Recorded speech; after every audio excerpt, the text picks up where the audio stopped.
The Green City Startup is an initiative that encourages entrepreneurs to develop economically sustainable ideas. This is the Green City Startup Show.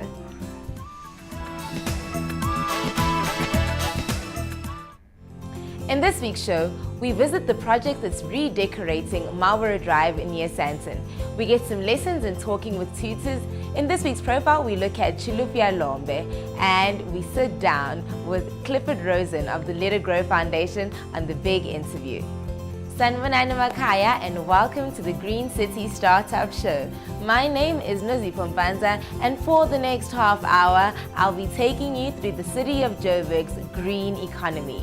Now before we go further in our show, be sure to keep in touch with us through our social media pages. That's at the GC Startup on Twitter and hit us up on Facebook at the Green City Startup. We'd love to hear from you, so keep connecting with us. The aesthetics of Marlborough Drive near Sandton have changed rapidly over time, and that's all thanks to a project that's giving them a facelift through using decorative tires. Let's take a look at what they're doing.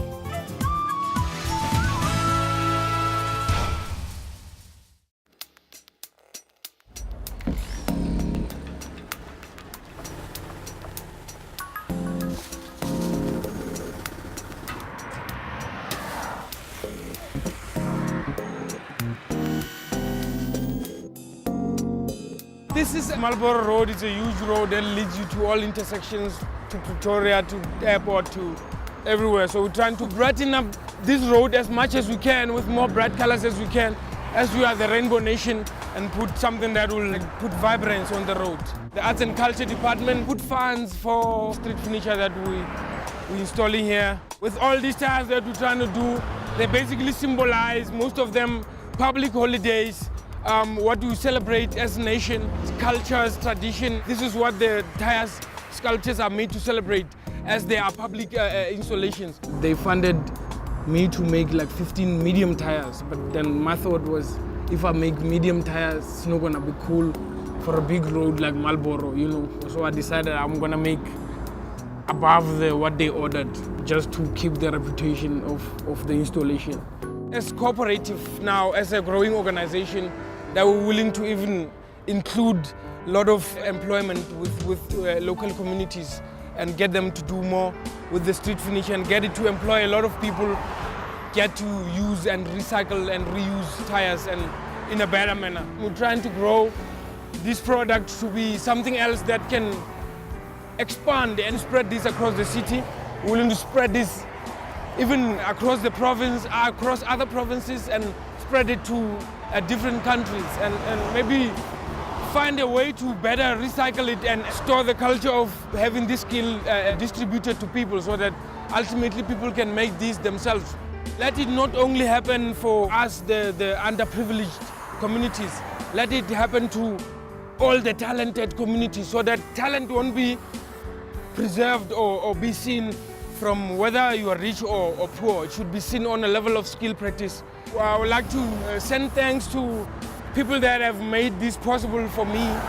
South African Department of Arts and Culture, you know, they've helped a lot approving this idea and making it better and knowledgeable for us to preserve our ozone layer the best way we can and reduce our carbon footprint.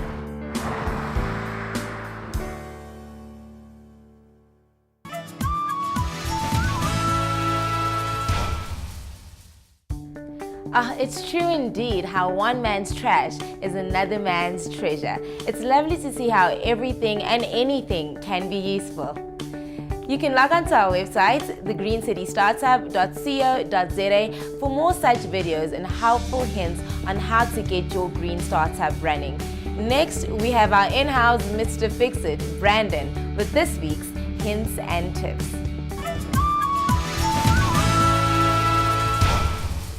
When starting your own company, it becomes your everything. So a big priority is to recruit the right like-minded team to ensure that your business achieves the objectives that have been set out.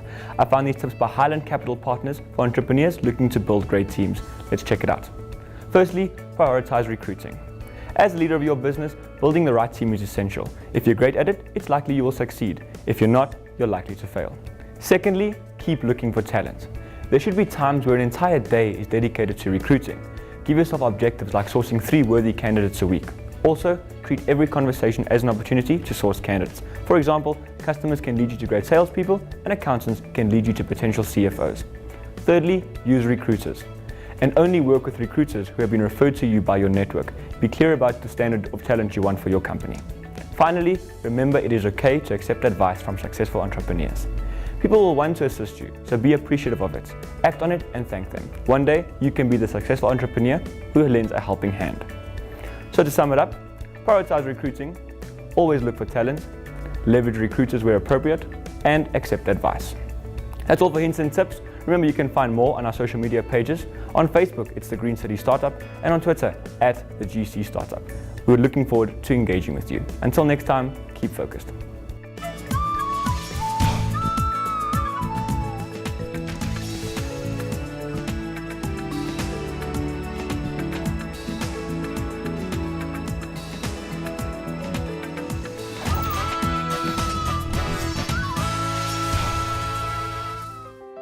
Our tutors are back on Talking with Tutors to give us some business insights. It's coffee time and we're invited. Let's head on over.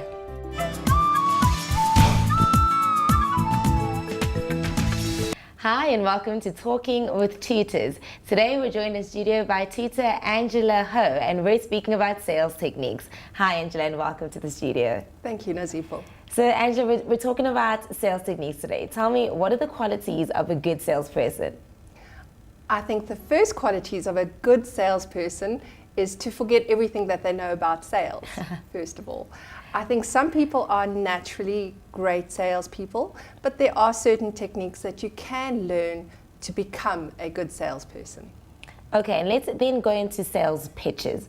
What do people look for in a good sales pitch, and what is a sales pitch? I think a sales pitch is really when you're talking to someone and you're trying to sell them something. And I'm aversive to that term sales pitch, because I think every good salesperson would listen to somebody, listen to their problems, understand what it is that they're struggling with, and help them solve that problem. And I think in terms of a sales pitch, it's really about building that trust relationship with someone and helping them to solve their problems. And then with the techniques then just to help people solve their problems, what good techniques can we use when trying to sell a product to a potential consumer? I think those days of trying to sell benefits of a product, of why you need the product, is gone.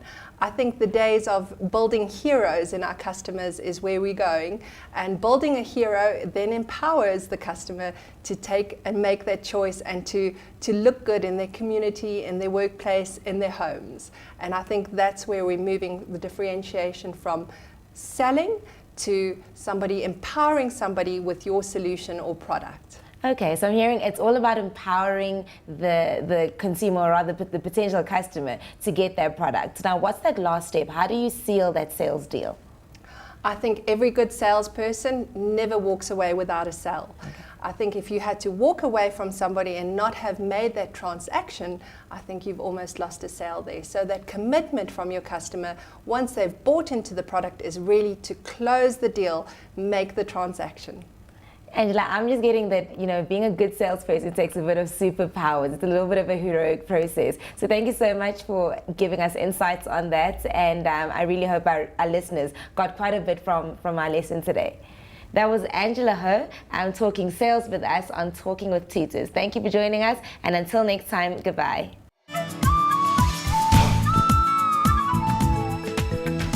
Still to come on the show, we have Chilufya Lombe on this week's profile. We receive expert advice from one of our mentors, and we're joined by Clifford Rosen of the Let It Grow Foundation on the big interview. That's all coming at you after the break, so stay with us.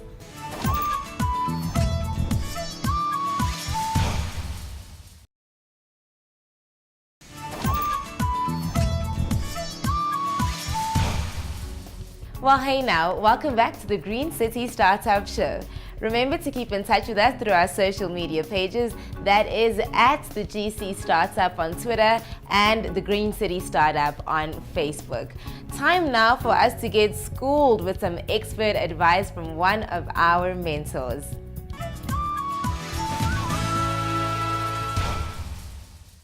I'm Adam Rabinovitz, Chief Imaginator at Imaginate. In this series, I'll be talking about some common mistakes all entrepreneurs make. Mistake number 2, not testing your idea. I researched over 200 small businesses in 2005, and I discovered an astounding statistic. More than half of those business owners didn't test their idea before taking it to market. The result?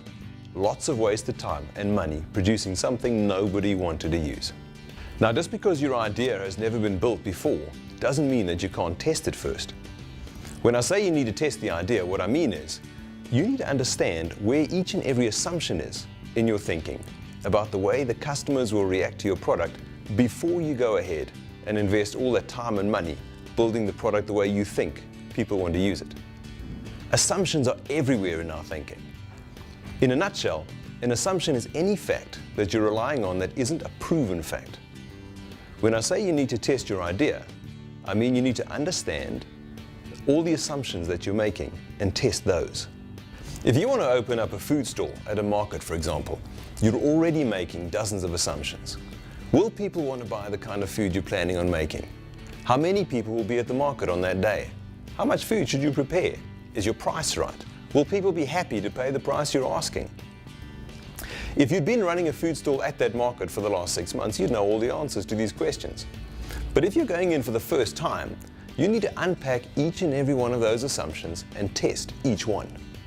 You can test your idea without building the whole product by understanding where your assumptions are and testing each one. Each test you create provides you with validated learning. Try to create real tests of your ideas and not just surveys. Remember, people will tell you what they think you want to hear in a survey. But when a test involves getting people to experience parts of your final product in an environment that's close enough to the real thing, you get a better idea of what they'll really do. So, to test your food stall, for example, make a sample of your food. Sell it from a cooler box outside a supermarket one Saturday morning. You'll get a fair idea of how many people are willing to spend their money on your food. Then, if the results match what you're expecting, you can go one step further, rent a stall at the market. You'll discover how people will respond to your offering in a real situation.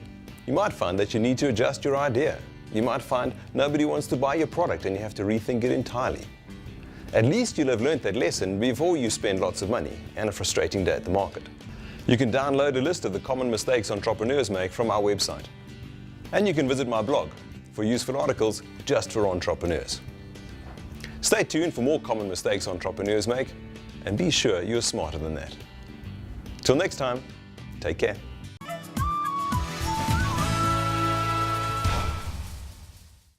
In this week's profile, we speak to GCS finalist Chilufya Lombe about his idea to monitor electricity usage.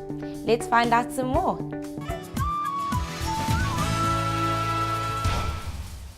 My name is Chilufya Lombe and I'm from Solid Insight. My name is Warren Gray and I'm one of the partners at Solid Insights. And our innovation is a energy and water monitoring tool.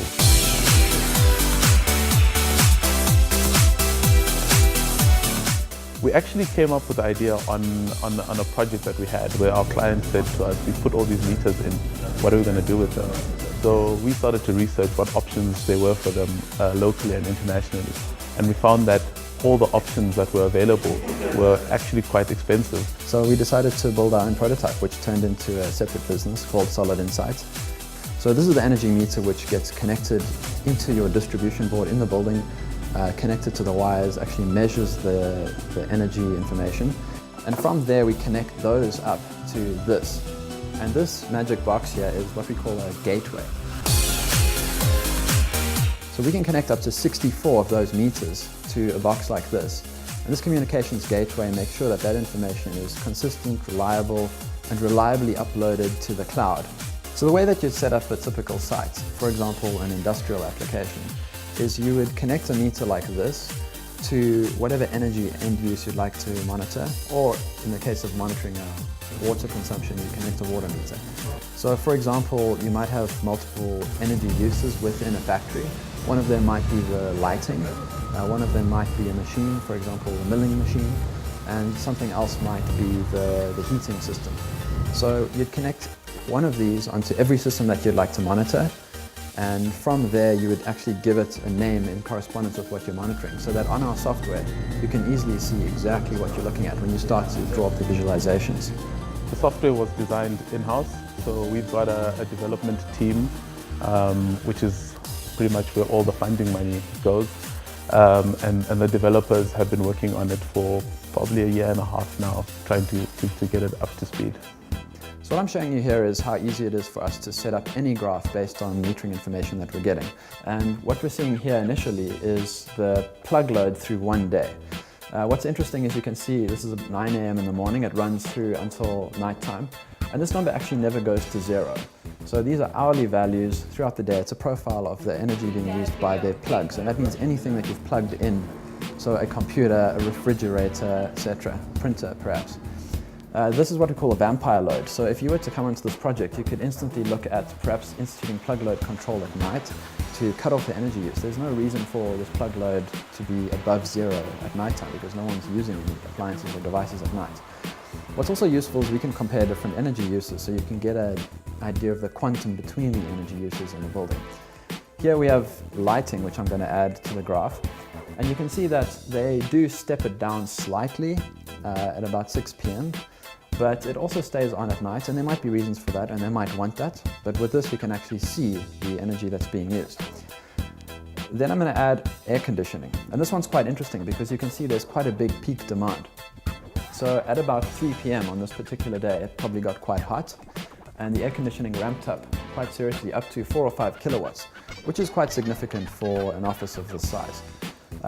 Having said that though, it's very good at going to almost zero at night time. The first thing that is obvious to anyone is air conditioning is the main culprit. It's the main culprit firstly because it's using the biggest quantum of energy, but it also has quite a high peak demand. And a lot of times tenants are actually paying for the amount of power or peak demand that they use. So here we see this is quite a spike. What you could do is you could actually turn on this air conditioning earlier with a degree of control, and you'd manage to bring that peak demand right down and ramp up to slowly cool the space instead of turning it on and trying to cool the space, doing a lot of hard work and ultimately requiring quite a high amount of power to produce that, which hits the pockets of the tenants. You can also display information on any timeline. It's completely agnostic and arbitrary as to what we show.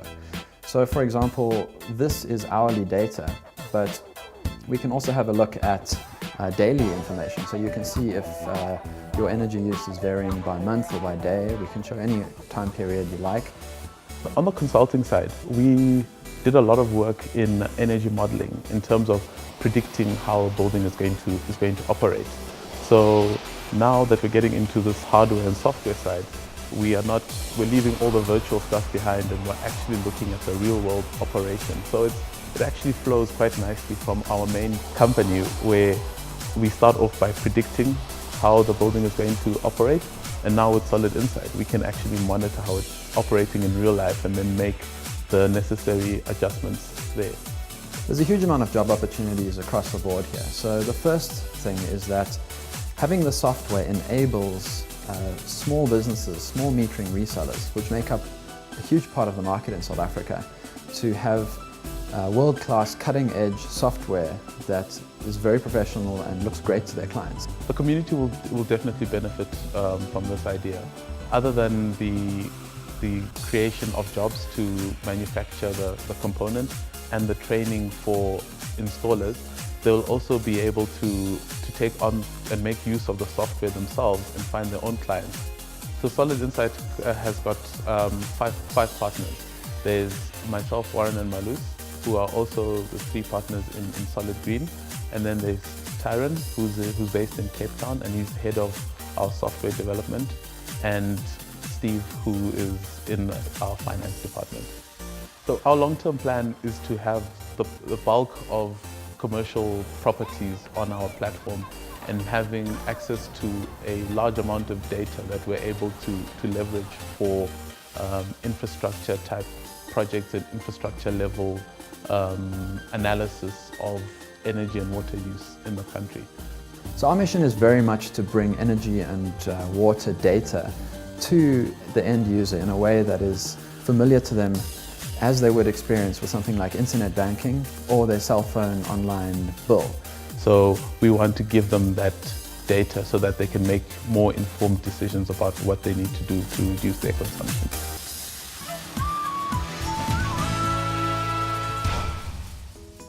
Visit our website, TheGreenCityStartup.co.za for more updates and profiles. Time now for us to head over to our couch, where we sit down with Clifford Rosen of the Let It Grow Foundation. Let's find out what he has for us.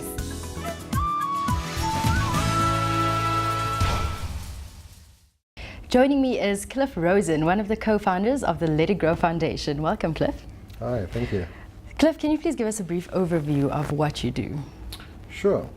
I help people grow vegetables in the urban environments, like urban farming. Yeah. Okay, and so what was the inspiration behind this initiative? Well, a while back, I wanted to learn how to grow vegetables myself. Just wanted to, have a better understanding of what it takes to grow vegetables that you can eat. So that's where it kind of started, wanting to know that. All right, so have you partnered with anyone, or is this sort of a one-man show that you're running? No, I work with my partner and friend named Jason, and we have Let It Grow together. I see, okay, and is this self-funded, or have you approached anyone for funding? No, we haven't. We've been self-funding it and doing it ourselves. And we find it's very cooperative, and we're getting a lot of community work and things like that. Yeah. So it works better with communities. I see, okay, so how easy do you think, or how difficult is it for anyone to get into the space that you're in? No, it's not difficult. So people can, everything that you need to learn is all off the internet, YouTube and all the normal social media channels. Yeah. How you can find access to how to grow vegetables. Okay, and so what keeps you going when things are tough? Because I mean, I'm sure it's not always easy. There must be times when you're just like, why am I doing this? How do you just keep yourself going every day? Well, the whole idea of it needing to be done, that the seasons will change. So whatever you're feeling or whatever struggles you face, they too will pass, and you just keep going, and as long as you put the seeds in the ground, that you will getting some harvest later on. Yeah. So you help people to grow plants, right? Yeah. Yeah. Is that organic farming? Would you classify it as organic farming? We even go beyond organic. We're agroecological. We take into consideration the whole environment and the people that we work with. Yeah. And we take a more holistic approach. We don't use fertilizers or chemicals or anything like that. Okay, I see. All right. And what advice would you have for anyone who wants to get into what you're doing? Just start doing it. There's no such thing as the wrong way. Yeah. You'll learn always better ways, but there's really no wrong way of growing. Okay. Cliff, thank you so much for your time. That was Cliff Rosen of the Let It Grow Foundation.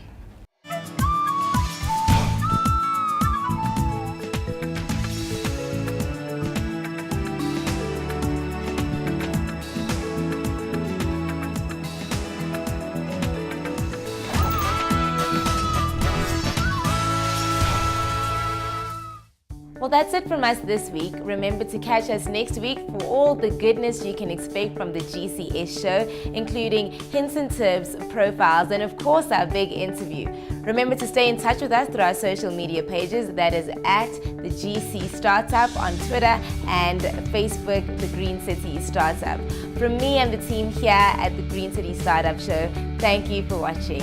Cheers.